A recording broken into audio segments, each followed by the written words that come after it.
शाहरुख खान के बेटे आर्यन खान को गिरफ्तार करने वाले समीर वानखेड़े की पॉलिटिक्स में एंट्री। शिवसेना शिंदे गुट में शामिल होंगे समीर वानखेड़े। समीर वानखेड़े लड़ सकते हैं महाराष्ट्र विधानसभा चुनाव। महाराष्ट्र विधानसभा चुनाव नजदीक आ रही है और इसी बीच अब एक बड़ा नाम निकलकर सामने आया है जो कि शिवसेना शिंदे गुट में शामिल होने वाला है। ये नाम है इंडियन रेवेन्यू सर्विस IRS अधिकारी समीर वानखेड़े का। जी हाँ, वही समीर वानखेड़े जो उस वक्त चर्चा में आए थे जब शाहरुख खान के बेटे आर्यन खान की उन्होंने गिरफ्तारी की थी। उनके ऊपर ड्रग से जुड़ा हुआ मामला का उन्होंने भंडाफोड़ किया था। अब ऐसे में कहा जा रहा है कि समीर वानखेड़े महाराष्ट्र की राजनीति में कदम रखने जा रहे हैं।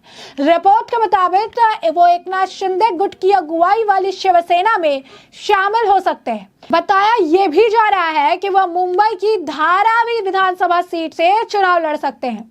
समीर वानखेड़े 2008 बैच के IRS अधिकारी हैं।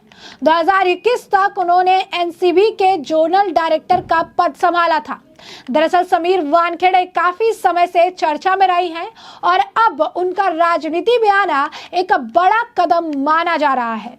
धारावी विधानसभा सीट से चुनाव लड़कर वो अपनी राजनीतिक पारी की शुरुआत जो है करने वाले हैं, ऐसी खबर निकलकर सामने आ रही है। बता दें कि समीर वानखेड़े का राजनीति में आना महाविकास अघाड़ी के लिए एक बड़ा झटका भी बताया जा रहा है, क्योंकि इस वक्त भी नवाब मलिक और कई अन्य नेता थे जिनके नाक में दम करने के लिए समीर वानखेड़े का नाम निकलकर सामने आ रहा था। और अब समीर वानखेड़े की ठीक महाराष्ट्र विधानसभा चुनाव से पहले राजनीति में कदम रखना और धारावी विधानसभा चुनाव से जो धारावी विधानसभा सीट से चुनाव लड़ना कहीं ना कहीं MVA के लिए एक दुस्वप्न जैसा लग रहा है। वैसे में साफ तौर पर महाराष्ट्र की राजनीति में समीर वानखेड़े की सक्रियता देखने के लिए मिलेगी।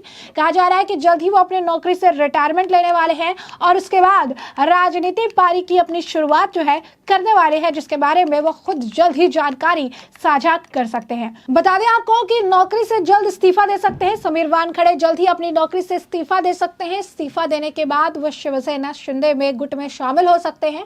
वानखेड़े के जिस सीट से चुनाव लड़ने की चर्चा है वह मुंबई कांग्रेस अध्यक्ष वर्षा गायकवाड़ की परंपरागत सीट है। धारावी से पहले वह विधायक थी, लेकिन 2024 में वे सांसदीय जीतकर लोकसभा पहुंच चुकी है। 2019 के चुनाव में शिवसेना के आशीष वसंत मोरे इस सीट से मैदान में उतरे थे, लेकिन आशीष को वर्षा ने बड़ी पटखनी दी थी। अब महायुति की कोशिश इस सीट को हॉट सीट बनाने की है। समीर वानखेड़े रिया चक्रवर्ती और शाहरुख खान के बेटे आर्यन खान केस में सुर्खियां में आए थे। वानखेड़े उस वक्त मुंबई नारकोटिक्स विभाग में तैनात थे। हालांकि 2023 में वानखेड़े खुद विवादों में घिर गए थे और बैक टू बैक एक्शन देखने के लिए मिला था। दरअसल समीर वानखेड़े पिछले साल उस समय चर्चा में आए थे जब उन्होंने फिल्म अभिनेता शाहरुख खान के बेटे आर्यन खान को गोवा की एक क्रूज से अरेस्ट कर लिया था। उन पर क्रूज पार्टी में ड्रग्स लेने के आरोप लगे थे। हालांकि कुछ दिनों बाद कोर्ट ने आर्यन खान को बरी कर दिया और इस मामले में उन पर भ्रष्टाचार से जुड़े आरोप लगे थे। इसके बाद उन पर विभागीय जांच भी बैठाई गई थी। बता दें, महाराष्ट्र महायुति की सरकार है जिसे शिंदे गुट और NCP अजित गुट के अलावा बीजेपी सबसे बड़ा पार्टी है, जबकि दूसरे महाविकास अघाड़ी गठबंधन है जिसमें कांग्रेस, NCP शरद पवार और शिवसेना उद्धव गुट शामिल है। 2019 का विधानसभा चुनाव बीजेपी और संयुक्त शिवसेना ने साथ लड़ा था, लेकिन CM पद पर सहमति नहीं बनने के कारण शिवसेना ने कांग्रेस के साथ मिलकर सरकार बना ली। इसके बाद 2021 में पहले एकनाथ शिंदे शिवसेना और फिर 2023 में अजित पवार ने शरद पवार की NCP से नाता तोड़ा और नया गुट बना लिया।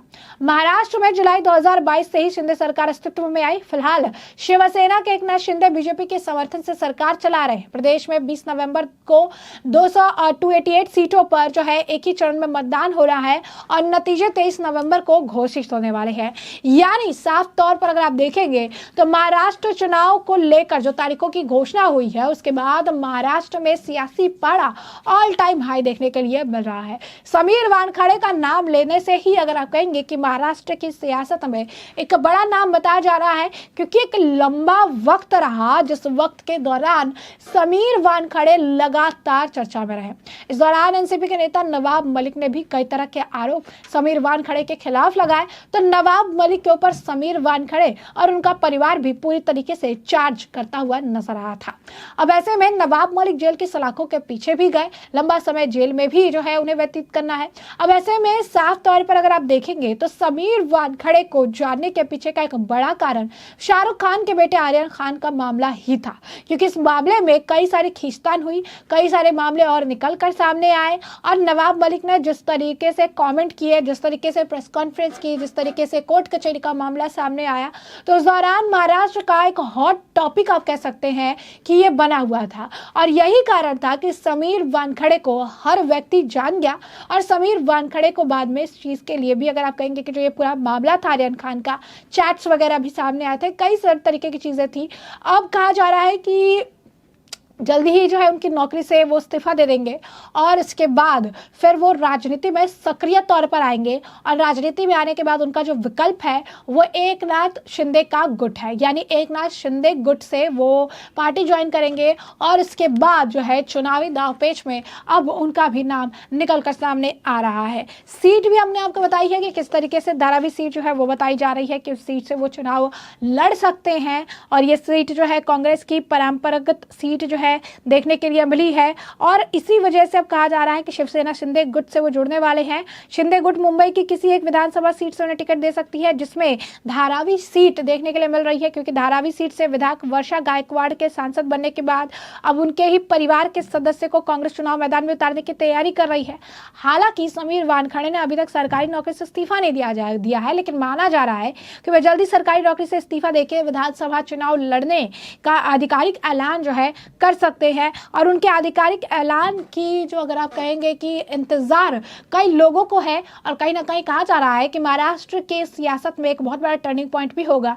अगर समीर वानखेड़े धारावी सीट से चुनाव लड़ते हैं और जीत जाते हैं तो कई सारी और संभावनाओं का दौर जो है वो देखने के लिए मिलेगा।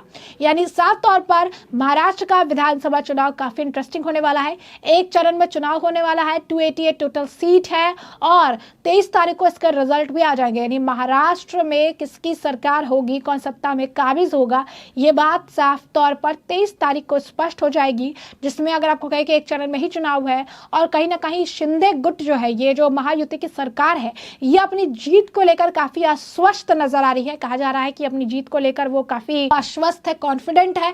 अब ये देखना दिलचस्प होगा कि आने वाले समय में, क्योंकि चुनाव स्तर पर है, तो ऐसे में पार्टी ज्वाइन करना, पार्टी छोड़ना, एक पार्टी को छोड़ के दूसरी पार्टी में जाना, यह आमतौर पर देखने के लिए मिलता है। अब ये देखना दिलचस्प होगा कि आने वाले समय के साथ किस तरीके से कौन से बड़े नेता और बड़े चेहरे जो है पार्टी पलटते नजर आते हैं, कौन सी पार्टी ज्वाइन करता है, क्या कारण देखने के लिए मिलते हैं और महाराष्ट्र की राजनीति में क्या और सियासी उठापटक देखने के लिए मिलेगा, जिससे कि हम आपको रखेंगे पूरी तरीके से अपडेटेड। फिलहाल के लिए हमने आपको ये जो पूरा मामला है ये बड़े विस्तार से बताया कि पूरा मामला क्या है, किस तरीके से चर्चित IRS ऑफिसर समीर वानखेड़े की राजनीति में एंट्री हो सकती है और वो एकनाथ शिंदे गुट में शामिल होकर मुंबई की धारावी सीट से विधानसभा चुनाव लड़ सकते हैं। और ऐसे में अब इस पूरे मामले पर आपकी भी जो राय हो हमें कमेंट सेक्शन में कमेंट करके जरूर से जरूर साझा करिएगा। धन्यवाद।